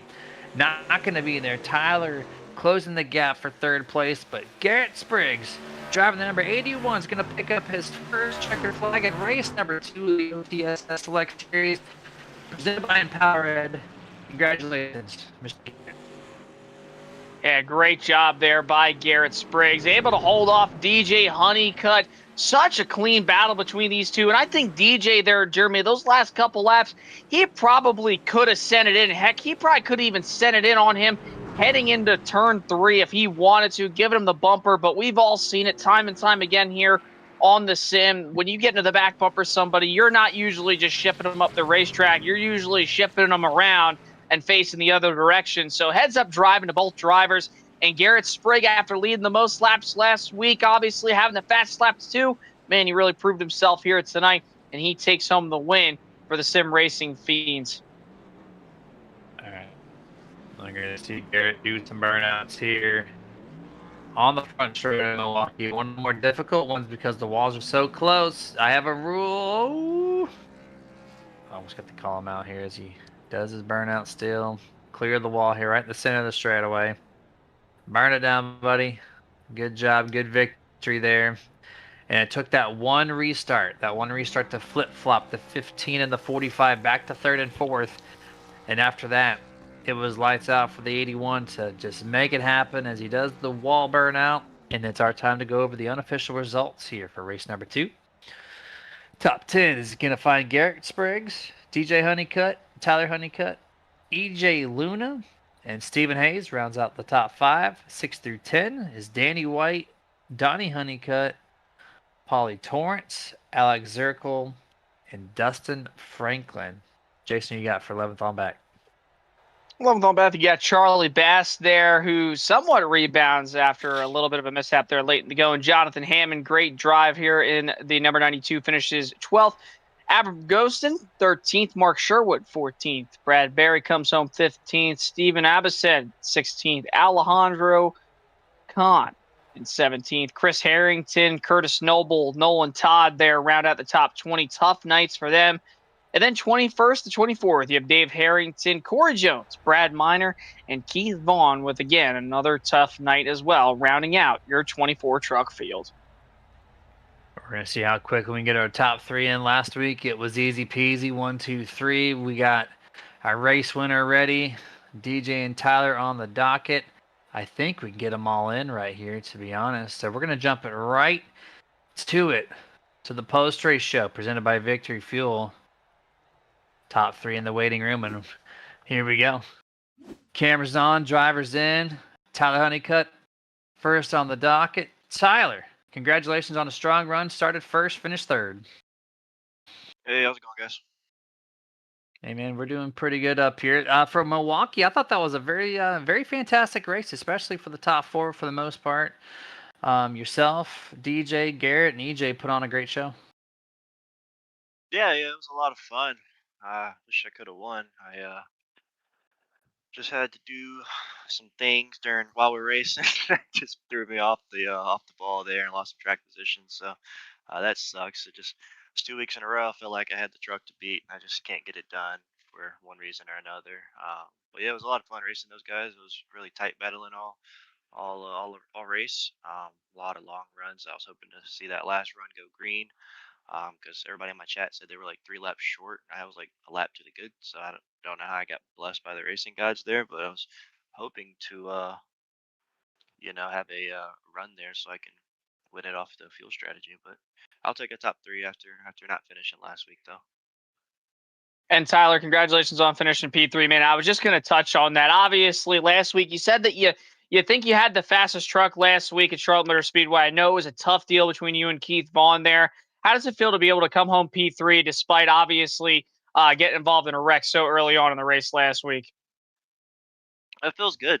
I was able to stay up front like I was at last week before that unfortunate thing happened. So I was up front tonight, and I was just sitting there thinking, when was it going to happen? But luckily it didn't. I was able to bring it home third. So a good bounce back week from last week. All right, Tyler, well, you led a bunch of laps here tonight. Great performance from the truck number 45. And what's your shout-outs or thoughts here tonight before we let you go? Yes, sir. Shout out to you guys for broadcasting us. You do a great job, so I'm glad to have you guys with us. Can't wait to go back and watch it. Shout out to DJ and Garrett on their second and first place finishes. Shout out to everybody in the league that comes out and makes this thing possible and races with us. Shout out our league sponsor. Shout out Ghost Motorsports. Always fun racing with those guys. And yeah, just everybody involved. It's very appreciated. And we have a lot of fun with it. All right, man. Congrats to your team. Yeah, Ghost Motorsports. Great run overall here tonight, and we'll catch you next week. All right, thank you. Yes, sir. That was Tyler Honeycutt, driver of the 45 P3 tonight. We're going to go to his teammate, Mr. DJ Honeycutt, owner of the team here. Mr. DJ, congrats on a solid P2. Hey, buddy, I appreciate it. Yes, sir. You and Tyler controlled the early part of this race for the most part. Once you got around the 81, it was just you two setting sail until that 4th caution. What happened on that previous restart to flip-flop you two versus the 81 and the 24? Yeah, it was just an unfortunate situation on the admin side. We were trying to get some guys black flags cleared, and one of the admin button wasn't working for somebody else who wasn't in the race. So me and Tyler were trying to get the black flags cleared, and EJ and Garrett got right around us, which was unfortunate. And then we had that restart, who's kind of stacked us back up. And then unfortunately, I just wanted to race EJ real clean, but I took a little too long getting around him and just couldn't get there to Garrett at the end. And I was giving it all I had. Yeah, and DJ, obviously, great run for you tonight here. Talk about the restarts. It seemed like everybody was going back and forth and back and forth. There was no clear-cut driver tonight that seemed like they would just kind of shoot ahead. It looked like it was always the leader's gain, but I mean, every restart, it just seemed to never work out for somebody. If you had to take that restart back one more time, is there anything differently you would have done to possibly put yourself in a better position to go run down the leader? Yeah, I probably would have tried to attack the corner a lot more and maybe bang some doors with EJ a little bit, just so I can clear him a lot faster. But then again, like I said, I wanted to race him as clean as possible. That's how I like to race. So it just took a little bit longer to do it that way. And if I had a couple more laps, I think I could have got EJ. But that was a lot of fun battling everybody throughout the whole race. It was a lot of give and take, a lot of comers and goers, not for position, but speed wise. We would spread out and then come back together. So it was a lot of fun saving tires, see who had it towards the end of the runs, and then the cautions just fell how they fell. And I was expecting to have less long runs than we did tonight, so I'm thankful for that. I mean, congratulations overall. Great, solid performance. Top 5 all night long. Any final thoughts before we let you go? Yeah, man, it's a fun track. Hope we put on a good show for everybody. Thank you, Grandma Mary, for watching and supporting us in everything we do. Thank you for anybody else who checks us out, makes it this far in the race. We really appreciate any support for us and the broadcast team. So thank y'all for doing what y'all do. And we'll see y'all next week. All right, man. Yep. We'll catch you next week, Tuesday at 9 p.m. Eastern. Yes, sir. Thank you. Yeah, man. And now it's time to load up the victory lane scene for victory fuel and for the driver of the number 81, Mr. Garrett Spriggs, P4 last week, P1 here tonight with the checkered flag for the second race of the season. Garrett, congratulations on a fantastic run here tonight. Thank you. Thank you. Yes, sir, man. P2 on the grid, first place overall. You had a fantastic truck. That mid to long run was not typically your friend versus with the 15 and the 45. You got a good break on one of the restarts in the caution period. And then that restart, man, that just set you so far ahead of everybody else. Do you think that was the ultimate factor here tonight? Absolutely. If I didn't get a huge jump there on the restart, I was dead in the water. I knew about lap 20, 25, I was just plowing tight. That's what you saw there towards the end there. But I'm glad I got out there and got enough lead, and they were able to race for second a little bit, and then I was able to come on with the checker there. And Garrett, congratulations on the win, man. Last week, obviously, Jeremy mentioned it. You finished fourth. You led the most laps. You had the fastest lap 1 week ago, obviously. To come back and just show that you could just be as fast, even if it wasn't a mile and a half, man. Talk about your night just in general from last week into tonight. Yeah, usually short tracks like Milwaukee, Dover, Bristol, all them, they usually play into my style of driving a little bit better. So I was really impressed with my drive last week at Charlotte. I know I made a couple mistakes and kind of peed off a couple of drivers probably, but that's on me. So I'm glad we were clean and green today, and yeah, it was fun. Yeah, I mean, for Milwaukee, things can get pretty spaced out and quite quiet here, but second race here for the inaugural season, and you guys put on a hell of a show, so appreciate you guys for doing that for us, especially your top 4. You, EJ Luna, and DJ and Tyler just nose to tail all night long, keeping it entertaining. Congratulations on the win, man. Any final thoughts before we let you go tonight? Just want to thank my guys, Speedy Skins, FCR, Roderick Customs. They just helped me out so much in real life and in the sim, so I'm very thankful for them. Ready to get back at it next week, so yeah.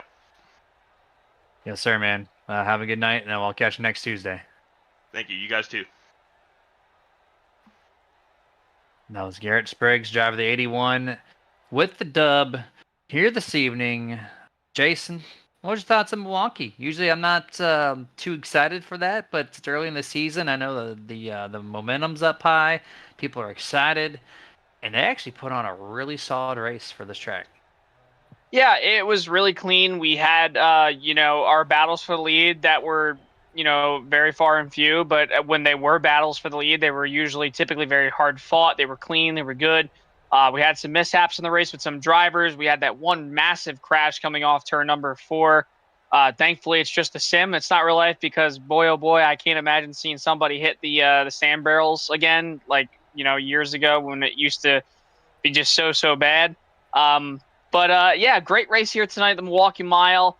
I'm very surprised it didn't really come down exactly to a tire strategy race. Everybody was pretty much on the same set. It was just at the end of the night, it was all about Garrett Spriggs getting that really great restart, jumping out in front by 4, 5, 6 car lengths or so, able to clear the honeycuts and come home with the win. But hey, Poconos next week, and that's 3 different corners at 3 different ends of the racetrack. That should be a fun one for sure, and especially for us nerds up here in the booth. Yeah, man, great stuff, Dustin. Great job behind the scenes there. Cam work was spot on. We jumped everything that we needed to. Very, very fun broadcast. So appreciate y'all joining in. Up to 20 viewers, I think, are real close to at one point live concurrently. So let's see if we can cross that threshold of 20 to 25 next week as we get to the Tricky Triangle. But you guys, tune in next Tuesday, 9 p.m. Eastern, 8 Central. Subscribe to the YouTube and Twitch channels so you can get that live notification for when we do go live. Make sure to watch it. Jump in on the chats. Have fun. But until then, we'll see you guys next week. Stay safe. Get your nerd on.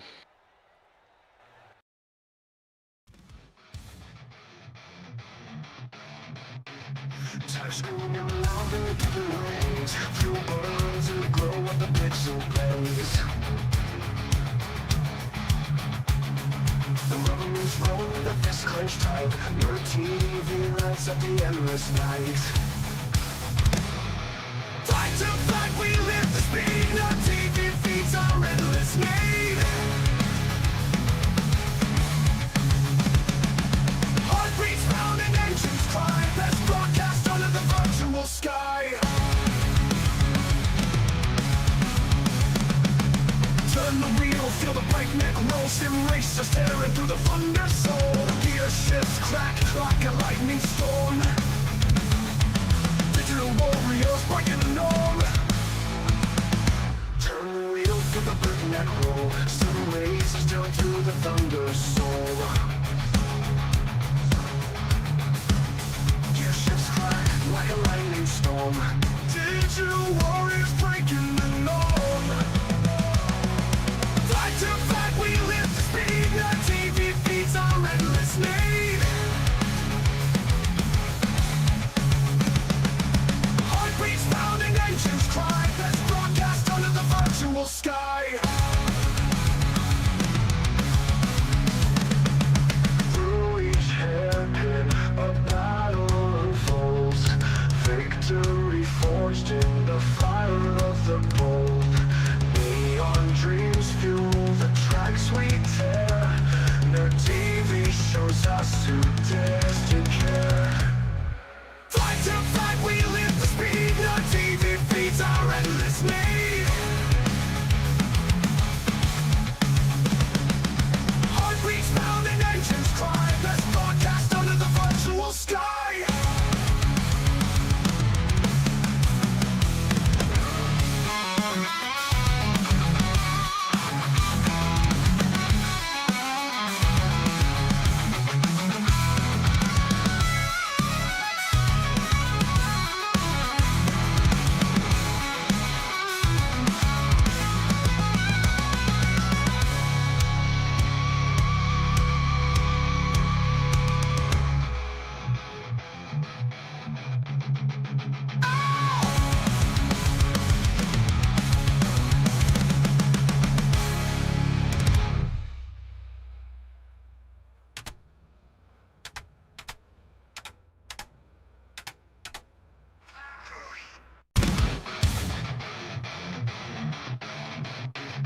Touchscreen and louder to the range. Fuel burns and the glow of the pixel blaze. The rubber moves roll, the fist clenched tight. Your TV lights up the endless night. Fight to fight, we live the speed. Our TV feeds our endless need.